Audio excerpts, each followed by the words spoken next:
I believe there's actually 3 alternative options to a pod. One of those options is not to have a pod at all. There, in the 70s, all the residents were actually asked by council if they wanted a pod, and they were given the option to refuse a pod. And we know of at least 5 flats that don't have pods. So we know that's a viable option to bring the bathroom back into the internal brick structure, and it's viable. There are people living in flats that don't have pods. The second option is a brick-built option. Now, of course, we don't know the cost of that, but in 2015, they did an option study. So they actually looked at all the different options, and they concluded that a brick-built structure would cost the same amount as a pod. Now, at this point, a pod was going to cost £25,000, not over £50,000, which is what is being proposed at this point.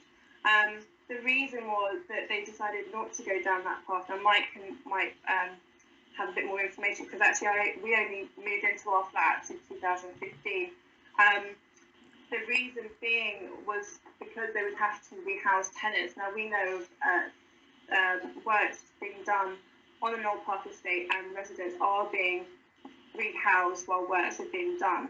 So we know that is an option for council, and we don't understand why that's not being offered to Gladstone Avenue tenants to be rehoused while work is being done. Now, we believe it would maybe take about 3 months to complete the works. However, in communications from Haringey, it's been quoted that it might even take 6 months. And we don't actually know how long they would need to rehouse tenants, and we're not entirely sure that they would know what the cost is if they don't know how long the work would take. So it feels a bit incomplete, that part of the proposal.